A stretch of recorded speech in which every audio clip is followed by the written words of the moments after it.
খোদা মাত্তাকিবুল আলী হুজুরকে বাজানোর সঙ্গে আজকে আমরা জুমার নামাজ আদায় করতে পেরেছি, আলহামদুলিল্লাহ।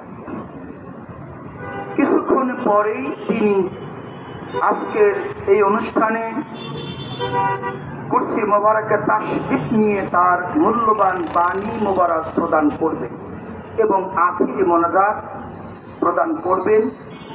তিনি আসার পূর্ব পর্যন্ত আমি আপনাদের সামনে যে একটি কথা বলছি, সম্মানিত আশিক রাসূল মুক্তিকামী ভাইয়েরা, আসলে আমি মাঝে মধ্যেই কথাটা বলি, আমাদের ভাগ্য অত্যন্ত ভালো। আসলে আমাদের গুড লাক, আমাদের নসিব ভালো বিধায় আমরা এমন একটি দরবার শরীফের সাথে সম্পৃক্ত হয়েছি যার বদনাম আছে না নাই? আমার ভাইয়া, যার সুনাম থাকে তার বদনাম থাকে। সেই চাঁদ আছে, চাঁদের একটা গায়ে কলঙ্ক আছে না নাই? আমার ভাইরা, আপনি দেখবেন যাদের বদনাম নাই তাদের সুনামও নাই। রাস্তার একজন রিক্সাওয়ালার কেউ বদনাম করে না, কারণ মান থাকলে না বদনাম করবে। কিন্তু একজন রাজা বাদশাহ, একজন ভালো ক্ষমতাশীল ওই ব্যক্তির বদনাম আছে, কারণ তার সুনাম থাকে। মাল পকেটে থাকলে চুরি হওয়ার সম্ভাবনা থাকে, যার পকেটে মালই নাই তার চুরি হবে। সম্মানিত ভাইয়েরা, আমি মাঝে মধ্যে কথাটা বলি, ওলি আল্লাহ তাদের ভিতরে আমাদের সমাজে দেখলে দেখি আমরা ওলি আল্লাহ এদের বদনাম আছে, আবার পীর এদের বদনামের তো শেষ নাই। তবে আসলে একটি কথা হলো, পীর আর ওলি আল্লাহ দুটো এক জিনিস নয়, দুটার মধ্যে অনেক বড় ব্যবধান। পীর এটা আপনি আমি যে কোনো মুহূর্তে সেজে গুজে বসে স্বঘোষিত ভাই আমি আজকে থেকে পীর মুরিদ শুরু করে দিলাম। কিন্তু ওলি আল্লাহ এটা সাধনার ব্যাপার। ওলি আল্লাহ আর পীর কখনোই এক না। আমাদের দেশে বহু পীর আছে না নাই? বহু পীর আছে। সেই পীর এমনও আছে বাড়ি বাড়ি গিয়া ঘুরে ঘুরে মুরিদ করে। কিন্তু আমার মুর্শেদ, আমার আপনার মুর্শেদ শাহ দেওয়ান বাগী কি কন, তিনি কি কোথাও গিয়েছে? পাহাড়ে মানুষ ঘুরতে যায়, পাহাড় বাড়িতে ঘুরতে যায় না। তিনি তো পাহাড়ের চাইতে উঁচু, পাহাড়ের চাইতে বিশাল। অর্থাৎ বুঝাতে চাচ্ছি, যারা ওলি আল্লাহ মহান দায়িত্ব নিয়ে জগতে আসে, হেদায়েতের দায়িত্ব, তারা বাড়ি বাড়ি মানুষের দ্বারে দ্বারে যায় না, মানুষ বরঞ্চ তার কাছে গিয়া দীক্ষা নিতে হয়। সম্মানিত ভাইয়েরা, আজকে আমরা এই পৃথিবীর জমিনে যারা এই ছোট্ট একটি কথা আমরা মানতে পারবো বা বিশ্বাস করতে পারবো যে হ্যাঁ, একজন ওলি আল্লাহ আমাদের জীবনের জন্য লাগে, একজন ওলি আল্লাহকে মুর্শিদ রূপে গ্রহণ করতে হবে, এছাড়া আমরা আল্লাহ নবীকে পাবো না, এই কথাটা যারা বিশ্বাস করবে তাদের জন্যই ভাগ্যটা খুলে যাবে। আর যারা এটা বিশ্বাস করবে না বা করতে পারবে না, তাদের ভাগ্য কখনো খুলবে না। আমি ছোট্ট একটা উদাহরণ আপনাদেরকে দিচ্ছি। মহান ইমাম চলে আসার পূর্ব পর্যন্ত একটু কথা বলছি। দেখেন, এই ভারত উপমহাদেশে দীর্ঘ বছর রাসূল সাল্লাল্লাহু আলাইহি ওয়াসাল্লামের পরে ওলি আল্লাহ ছাড়া আর কোনো শিক্ষা ছিল না। ব্রিটিশ তারা চিন্তা করলো ভারতবর্ষে মুসলমানদের অবস্থা কি জানার জন্য একজন গোয়েন্দা পাঠালো।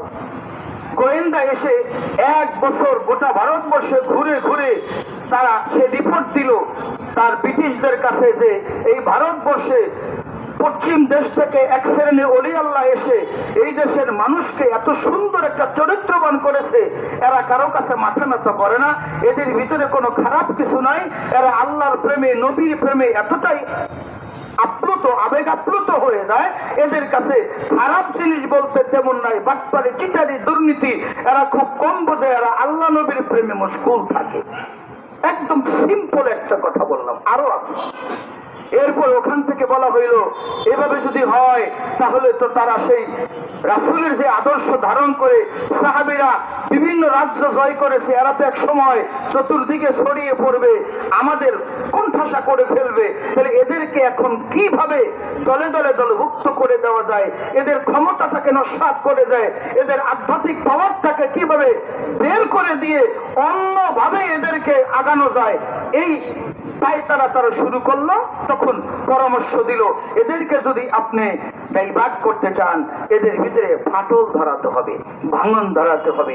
আমার ভাইরা, এরপরে এই ভারতবর্ষে স্কুল কলেজ ইউনিভার্সিটি প্রতিষ্ঠা শুরু হইল। এরপরে শুরু হইল 1781 বা 82 খ্রিস্টাব্দে কলকাতা আলিয়া মাদ্রাসা।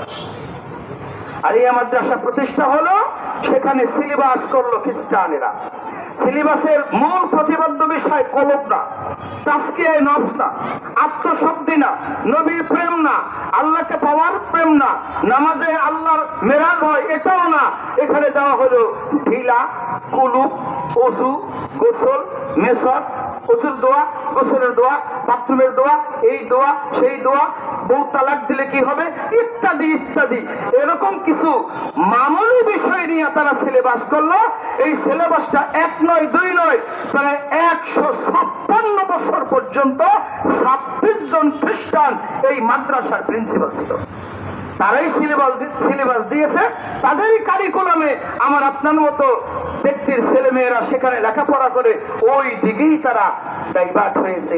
একটা সাইড তাদের কাছ থেকে আড়াল করে আর একটা সাইডকে ফলাও করা হলো। আধ্যাত্মিক পাওয়ারটাকে ড্যামেজ করে দিয়ে বাহিরের চাকচিক্যটাকে একটা বড় করে ধরা হলো। অর্থাৎ ইমাম হুসাইনের সেই কারবালার শিক্ষাটা, মুহাম্মদ সাল্লাল্লাহু আলাইহি ওয়াসাল্লামের সেই আসল শিক্ষাটাকে তারা ম্লান করে দিয়ে এসিটি শিক্ষাটাকে সমাজে তার প্রতিষ্ঠা করে দিল। এখান থেকে চলতে চলতে এবার চলে আসলো ভারতের দেওবন্দ কওমি মাদ্রাসা, খারিজি মাদ্রাসা। এই কওমি মাদ্রাসায় আরেকটা কারিকুলাম দিল। এদের কিছু বাংলা, ইংরেজি, ভূগোল, বিজ্ঞান শিখাইছে, কিন্তু এখন এদেরকে শেখানো হলো যে না, দুনিয়ার এগুলা দিয়ে কিচ্ছু হবে না, তোমরা কোরআন কিতাব পড়ো, কিয়ামতে মারা গেলে জান্নাত পাইবা, জান্নাতে হুর পাইবা। দিয়ে দিল এদেরকে। এখন এরা কয় আলিয়ারে খালিয়া, এরা কওমিরে কয় ভণ্ড। তার মানে এক দল আর এক দলের পিছনে লাগাই দিল। আমার আপনার ঘরের 5টা ছেলে, একজন স্কুলে, একজনে গেছে আলিয়া মাদ্রাসায়, একজনে কওমিতে। এই 3 ভাই মিল্লা বাসায় আসতে এমন গন্ডগোল করে মা বাবা অতিষ্ঠ, ঢুকিয়ে দিয়েছে ঘরে ঘরে অশান্তি। সম্মানিত ভাইয়েরা, আমি শুধু একটা ইতিহাসের ছোট্ট একটু টাচ দিলাম আপনাদেরকে। এভাবে এই মুসলমানদেরকে তাদের করায়ত্ত করার জন্য, তাদের রিমোট কন্ট্রোলে চালাইবার জন্য বিভিন্ন পায় তারা মুসলমানদের মধ্যে করে করে আজকে তারা সফল হয়েছে। সম্মানিত আশিক রাসূল মুক্তিকামী ভাইয়েরা, একটি জিনিস খেয়াল করেন, আজকে ওলি আল্লাহদের মাধ্যমে একটা ধারা এই পৃথিবীতে চলে এসেছে, এটার মধ্যে তারা হাত দিতে পারে নাই। সুবহানাল্লাহ। এটার মধ্যে তারা হস্তক্ষেপ করতে পারে নাই। যেই শিক্ষা রাসূলের কাছে ছিল, এই শিক্ষা হযরত আলীর কাছে চলে আসছে। রাসূল বলেছিল, আমি যার মাওলা, আলী তার মাওলা। অর্থাৎ আমি তোমাদের অভিভাবক, আজকে থেকে আলী হবে অভিভাবক। এই আলী যদি সত্যি রাসূল ইন্তেকালের পরে, ওফাতের পরে আলী যদি খোলাফায় প্রথম খলিফা হইতো, খেলাফতুল মুসলিমিন হইতো, প্রথম নম্বরে খেলাফত যদি তার হাতে দিত, তিনি দায়িত্ব পালন করত। ঐতিহাসিক ইবনে খালদুন বলে, পৃথিবীতে আজকে 800 কোটি মানুষের একটাও অমুসলিম থাকতো না, সব মুসলমান হয়ে যেত। একটা মানুষ অমুসলিম, ইহুদি, বৌদ্ধ, খ্রিস্টান, হিন্দু কোন বিজাতি খুঁজেই পাইতেন না, সব মুসলমান, 100 মুসলমান হয়ে যাইত। কারণ আমার রাসূল এই কথাই গাদিরে ঘুমে বলে গিয়েছিল। হযরত আলীর হস্তোত্তোলন করে বলেছিল, 100 লক্ষ সাহাবীর সামনে, দেখো আমি যার মাওলা, আলী তার মাওলা। সম্মানিত ভাইয়েরা, সেখানে হলো না, হযরত আলীকে খেলাফত দিতে দিতে 4র্থবার দিয়ে দিল, যখন তার ক্ষমতা কন্ট্রোলের বাইরে চলে গেছে। ইতিহাস বড় লম্বা। এরপরে আসলো পরবর্তী যুগ। চলতে চলতে প্রায় 20 বছরের উপরে মুয়াবিয়া খেলাফত চালাইলো। রাসূলের আহলে বাইতের বিরুদ্ধে আজকে জুমার নামাজের খুতবায় ইমরান হোসেন মাযহারি আলোচনা করেছে নবীর প্রেমের কথা। আর ওই সময় তারা জুমার নামাজের খুতবার মধ্যে আলোচনা করত, আহলে বাইতের গালি দিয়া শুরু করত। ওই জমানা ছিল, আপনারা আশ্চর্য হবেন না, ইতিহাস থেকে বলছি। আহলে বাইতকে কোন ইমাম খতিব যদি জুমার খুতবার মিম্বরে দাঁড়াইয়া গালি না দিত, নামাজ শেষ তার চাকরি নষ্ট হয়ে যেত। এমন একটা সিচুয়েশন তৈরি করেছিল ওই সময়। আমার ভাইরা, সেখান থেকে যেতে যেতে এই মুআবিয়ার পরে চলে আসলো ইয়াজিদ। ইয়াজিদ কারবালার প্রান্তরে অনেক ঘটনা আপনারা সব জানেন। ইমাম হুসাইনকে প্রস্তাব দিয়েছিল মাথা নত করতে, ইমাম হুসাইন মাথা নত করে নাই। ইমাম হুসাইন নিজে কোরবানি করেছে, আহলে বায়াত সহ কারবালায় শহীদ হয়েছে। শেষ পর্যন্ত ইমাম হুসাইন নিজে পর্যন্ত শহীদ হয়েছে। ওই ইবনে খালদুন, ঐতিহাসিক ইবনে খালদুন বলেছে, এই কারবালার প্রান্তরে আরেকটি ঘটনা, আরেকটি খেলা খেলে গেছে ইমাম হুসাইন। ইমাম হুসাইন যদি সেই দিন নিজে শহীদ না হইয়া এজিদের কাছে মাথা নত করত, তার যদি দীক্ষা নিত, তার কাছে যদি বশ্যতা স্বীকার করত, তাহলে আজকে গোটা পৃথিবীতে একটা মুসলমান আমরা তালাশ করে পেতাম না, একটা মুসলমান থাকতো না। আজকে ইমরান হোসেন মাঝারি বলেছে 170 কোটি মুসলমান, কিন্তু বেড়ে গেছে হিসাবটা আরেকটু আমরা লেটেস্ট পাই, প্রায় 200 কোটি। আজকে পৃথিবীতে প্রায় 200 কোটি মুসলমান। সেই কারবালা থেকে এই পর্যন্ত কত মুসলমান চলে গেছে, এখন থেকে কিয়ামত পর্যন্ত কত আসবে। নাও দিস টাইম, ঠিক এই মুহূর্তে পৃথিবীতে প্রায় 200 কোটি মুসলমান। এই 200 কোটি মুসলমান আজকে যে পৃথিবীতে আছে, এটা একমাত্র ইমাম হুসাইনের ত্যাগের বিনিময়ে। এই জন্য শাস্ত্রে একটা কথা বলে, ভোগে সুখ নেই, ত্যাগেই প্রকৃত সুখ। হ্যাঁ, এই ত্যাগ কোন ত্যাগ? এটাই তো সে আত্মত্যাগ। ইমাম হুসাইন ত্যাগ করেছে বিদায় আজকে আমার আপনার মতো মুসলমান পৃথিবীতে টিকে আছে। সম্মানিত ভাইয়েরা, এই ইমাম হুসাইনের সেই ইসলাম, এই কারবালায় হারিয়ে যাওয়া ইসলাম, যে ইসলামের নামের আগে মোহাম্মদের নাম ছিল, সেই মোহাম্মদ ইসলাম পৃথিবীতে ছিল না।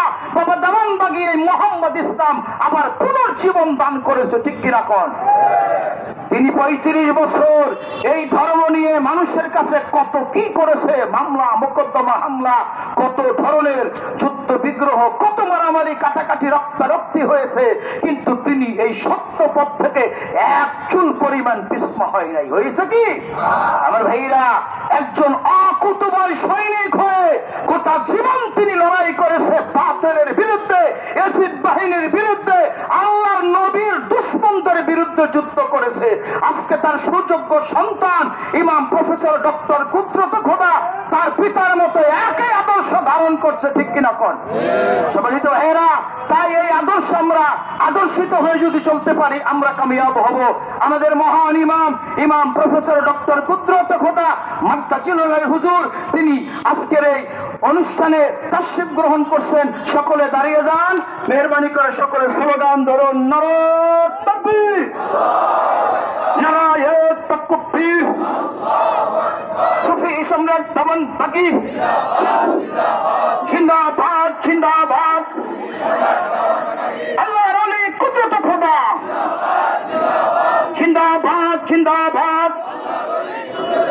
আল্লাহকে যদি পেতে হও, কুদরত খোদার শিক্ষা নাও, কলবে জিকির পেতে চাও, কুদরত খোদার শিক্ষা নাও, আত্মশুদ্ধি করতে চাও, কুদরত খোদার শিক্ষা নাও, কলবে জিকির পেতে চাও।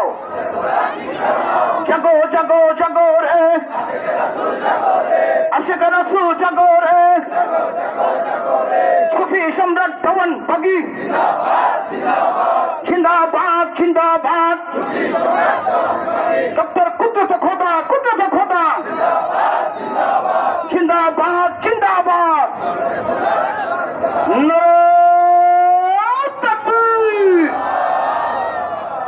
সম্মানিত আশিক রাসূল মুক্তিকামী ভাইয়েরা, সম্মানিত আশিক রাসূল বোনেরা, দেশে প্রবাসে যে যেখান থেকে আমাদের সঙ্গে অনলাইন প্ল্যাটফর্মের মাধ্যমে সংযুক্ত আছেন, সকলকে মেহরবানি করে নিজ নিজ আসনে বসে পড়ার জন্য বিনীত অনুরোধ করছি।